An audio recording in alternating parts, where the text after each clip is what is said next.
This channel does not promote any violent, harmful, or illegal activities. All content provided by this channel is meant for an educational purpose only.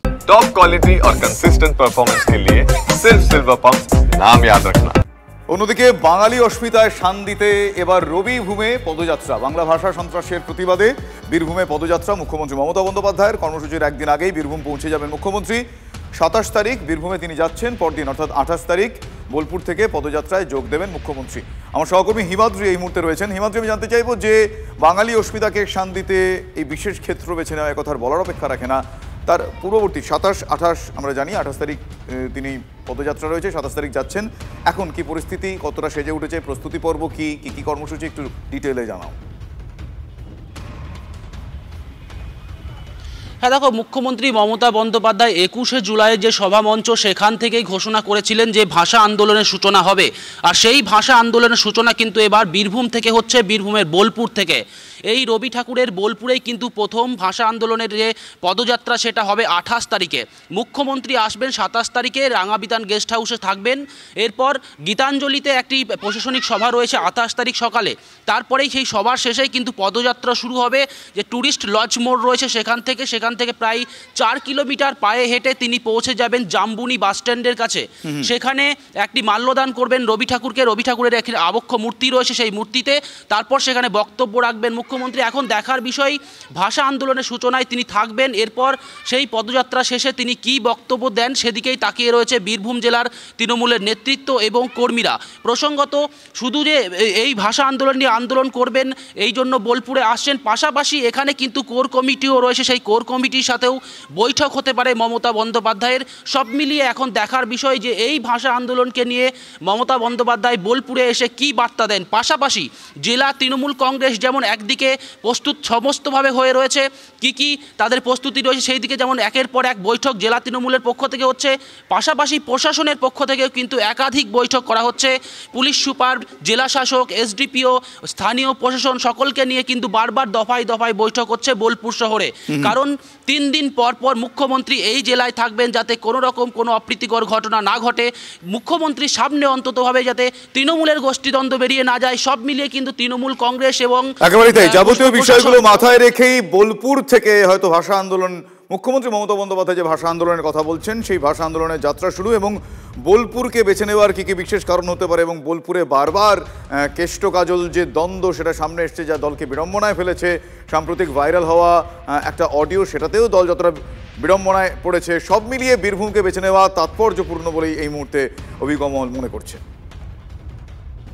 Birbhum জেলাকে স্বয়ং আমাদের দলনেত্রী, বাংলার বাঘিনী, বাংলার মা, আমাদের মা মাননীয় মমতা বন্দ্যোপাধ্যায় পরিচালনা করছেন।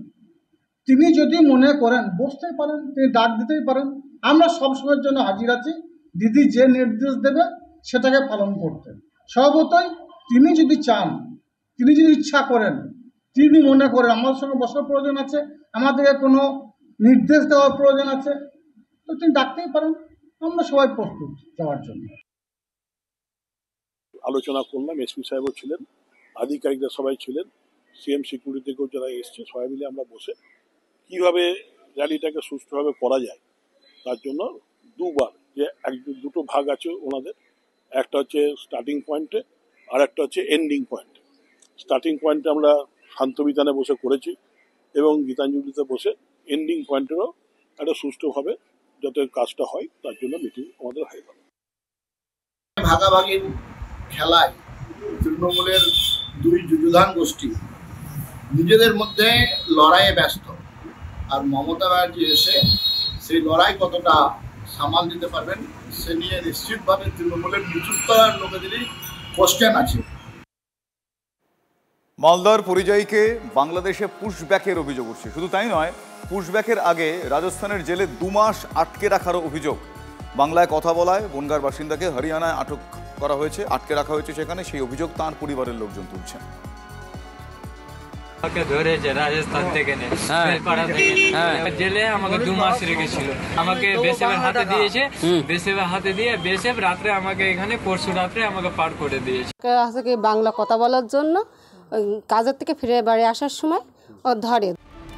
শুনলেন তো কালিয়াচকের আমির শেখের কথা, বনগাঁ নাজমুলের পরিবারের কথা। অভিযোগ কেউ নিজে, কারো আত্মীয় পড়েছিলেন রাজস্থান বা হরিয়ানার পুলিশের খপ্পরে।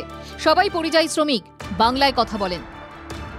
বাংলাদেশি তকমা দিয়ে দেশের লোককেই পুশব্যাক বা আটকে রেখে দেওয়া হলো।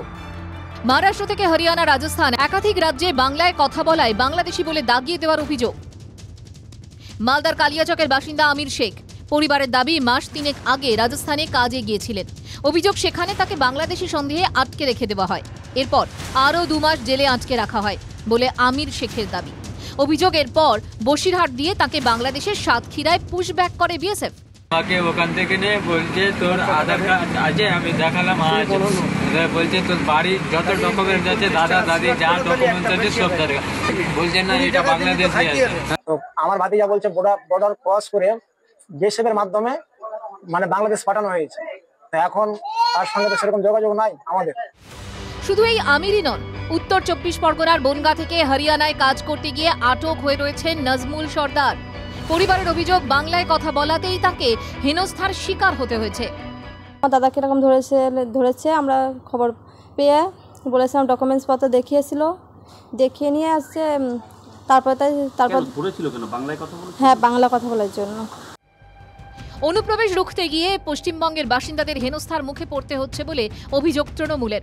বিজেপি এই পরিস্থিতির জন্য তৃণমূলকেই দায়ী করেছে। ওরা আধার কার্ড, ভোটার কার্ড, জমির দলিল থেকে আরম্ভ করে অনেকে পাসপোর্টও দেখাচ্ছে, তখনও বলছে যে আমাদেরকে স্যাটিসফাইড করো যে তোমরা পশ্চিমবঙ্গের বাসিন্দা, এবং কোনো রকম ডেটা পশ্চিমবঙ্গ সরকারের কাছে শেয়ার করছে না। ফিজিক্যাল ভেরিফিকেশন করে যখন আমরা বলছি যে ভাই এরা তো আমাদের বাসিন্দা, তারপরেও 3-4 দিন করে হ্যারাসমেন্ট করছে। এ ধরনের ঘৃণা বা এ ধরনের অবাস্তব কথাবার্তা যারা বলছেন তারা পরিযায়ী শ্রমিকদের সর্বনাশ করছে। মমতা বন্দ্যোপাধ্যায় তার সরকার প্রত্যেকটি পদক্ষেপে ব্যর্থ হয়ে গেছে। ভাষা সন্ত্রাসের অভিযোগে আন্দোলন শুরুর ঘোষণা করেছেন মুখ্যমন্ত্রী, কিন্তু প্রাক্তন কংগ্রেস সাংসদ অধীর চৌধুরীর দাবি পরিযায়ীদের কথা ভেবে সেরকম কোনো উদ্যোগই নিচ্ছে না রাজ্য সরকার। এই যে বাঙালিদের যে বিপদ হচ্ছে বলছেন আপনি, তাদের জন্য হাইকোর্ট, সুপ্রিম কোর্ট আপনি যাচ্ছেন না কেন? আপনি হাইকোর্টে, সুপ্রিম কোর্টে একদম সরকারি লয়ার রেখে দিন, কেউ বিপদে বলে সঙ্গে সঙ্গে সে তাকে আইনি সাহায্য করবে। এদিন এ নিয়ে রাহুল গান্ধীর সঙ্গে দেখা করে পদক্ষেপের আর্জি কংগ্রেস সাংসদ ঈশা খান চৌধুরী। বাঙালি হেনস্থার প্রতিবাদে কংগ্রেসকেও সরব হতে আবেদন করেছেন তিনি। আজকে সরকার যদি লেবার ক্লাসকে তুলে, তাহলে আমাদেরকেও তুলতে পারেন, সঙ্গে সঙ্গে ডকুমেন্টস নাও থাকতে পারে, না থাকলেও আপনাকে বাংলাদেশ পাঠাবেন। 26-এর ভোটের আগে বাঙালি পরিযায়ীদের হেনস্থার ইস্যুতে কি কাছাকাছি আসবে তৃণমূল ও কংগ্রেস? উত্তর দেবে সময়। Bureau report, TV9 Bangla.